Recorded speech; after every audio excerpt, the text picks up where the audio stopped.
Depression is like living life with the color turned all the way down. It hijacks your brain's reward system. Serotonin and dopamine stop working the way they should.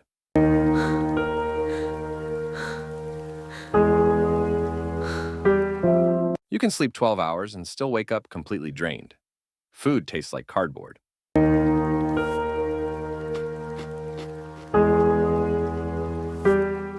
Hobbies that once excited you now feel empty, even when your life looks fine from the outside, and heavy, constant numbness follows you everywhere.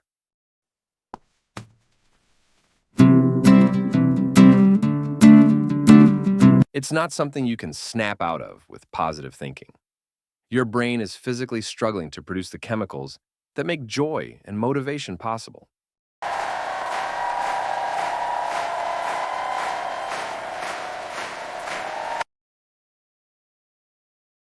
Generalized anxiety disorder turns normal worry into a nonstop alarm that never turns off.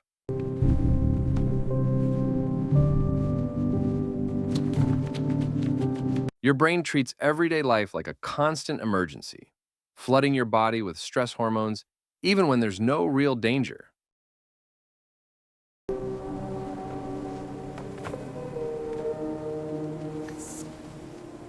You lie awake running through endless what-if disasters.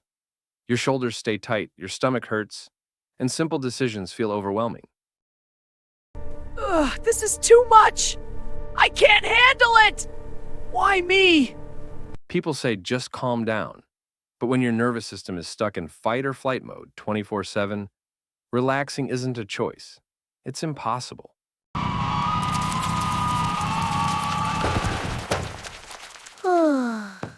ADHD is far more than being hyper or easily distracted.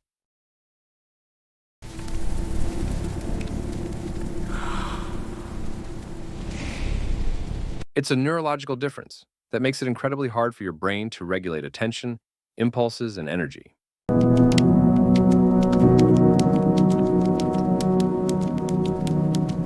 You can hyperfocus for hours on things you love, yet starting a boring task feels physically painful. Time slips away from you. No, no, no! This can't be happening! Ah! The numbers are all wrong! Why me? You forget important things, interrupt without meaning to, and watch yourself fail to do what you know you need to do. Not because you're lazy, but because your brain's reward system doesn't respond to routine the same way.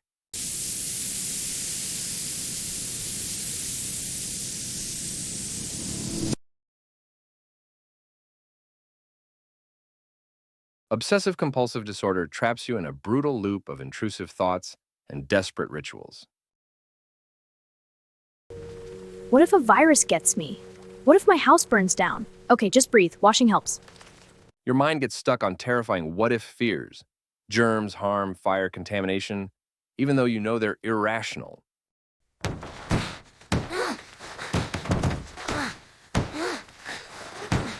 To quiet the anxiety, you perform compulsions. Washing, checking, counting, arranging. The relief lasts only seconds before the fear returns stronger.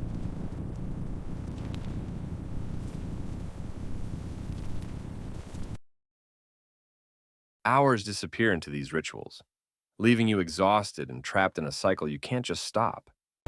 I must count perfectly, or something bad will happen. 1, 2, 3, 4, 5. Ah, it's too fast! Ah! Post-traumatic stress disorder happens when the brain gets stuck in survival mode after a terrifying event.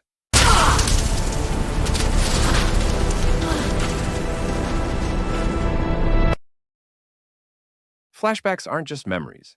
They feel like the trauma is happening again right now. A sound, smell, or random trigger can send your heart racing and your body into full panic.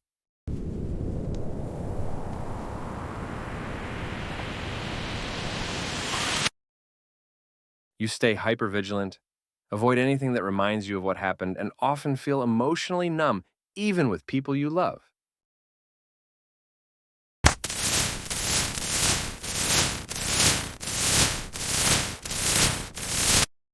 Your nervous system is trying to protect you, but it forgot how to turn the alarm off.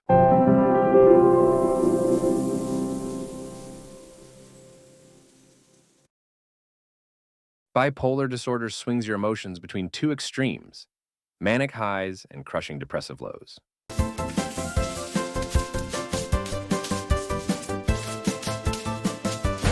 During mania, you might feel unstoppable, sleeping 2 hours, starting 10 projects, making big plans.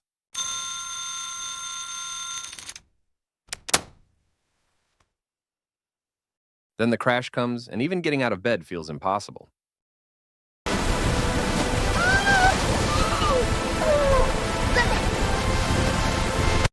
These shifts aren't regular mood changes. They're intense, unpredictable, and can turn your whole life upside down.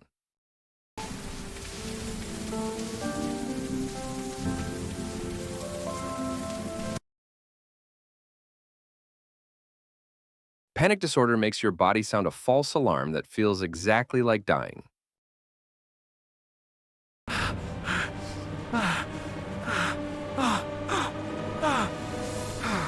A panic attack hits suddenly. Heart pounding, chest tight, can't breathe, dizziness, terror.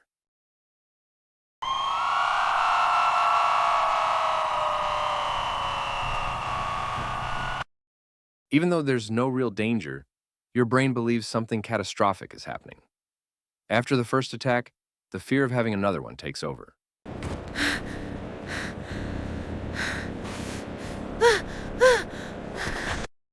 Many people start avoiding places where they once panicked, and their world slowly shrinks.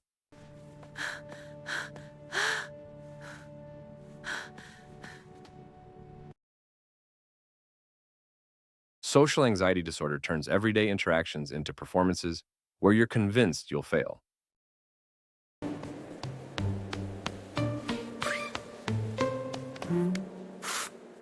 Walking into a room feels like stepping onto a stage under bright lights.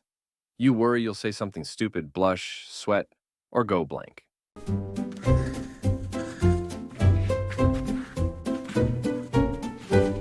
Your body reacts with trembling, racing heart, and soaked clothes. Afterward, you replay every moment, convinced everyone noticed how awkward you were. What if I say something stupid? Oh no, I think I just did! Many people end up avoiding parties, meetings, or even phone calls altogether.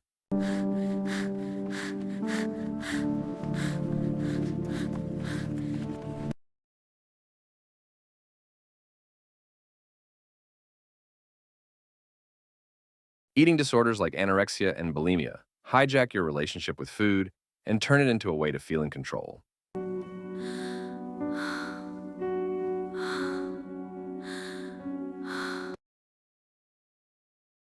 Anorexia brings an intense fear of weight gain and a distorted view of your own body. Bulimia creates cycles of binging followed by purging. The cycle of binge eating disorder starts with intrusive thoughts leading to a binge, purging for temporary relief, and the cycle repeats. These conditions aren't really about food. They're about perfectionism, self-worth, and trying to manage overwhelming emotions.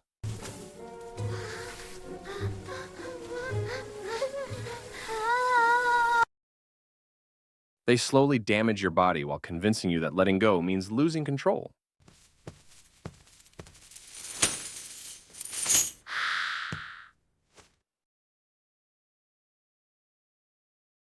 Borderline personality disorder makes emotions feel like tsunamis.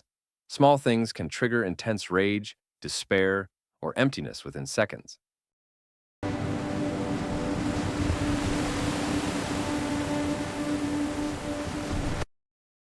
Fear of abandonment is constant, so relationships swing between idealizing someone and suddenly pushing them away.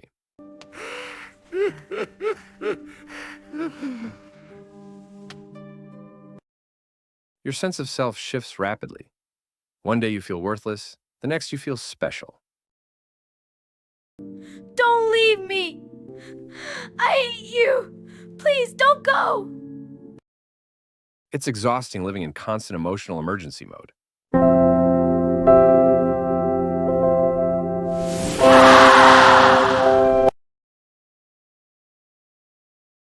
Schizophrenia changes how the brain processes reality.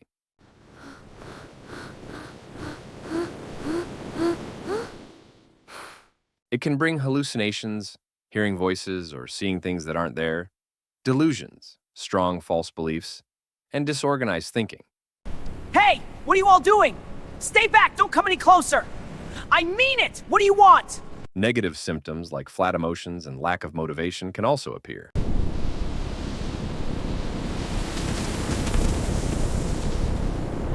Contrary to movies, most people with schizophrenia are not violent. They're far more likely to be struggling quietly with their own perceptions.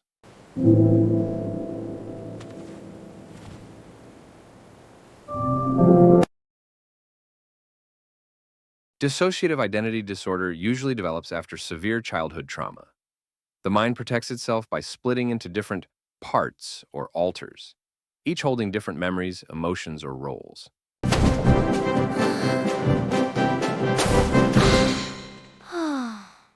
Switches between parts can cause time loss and confusion. It's not multiple personalities like in movies. It's one person whose identity fractured under unbearable pain. Ah! This barrier! We're running out of time! Told you so. Rebuilding a coherent sense of self takes time and care. These conditions are often misunderstood, but with the right support and treatment, many people live full, meaningful lives.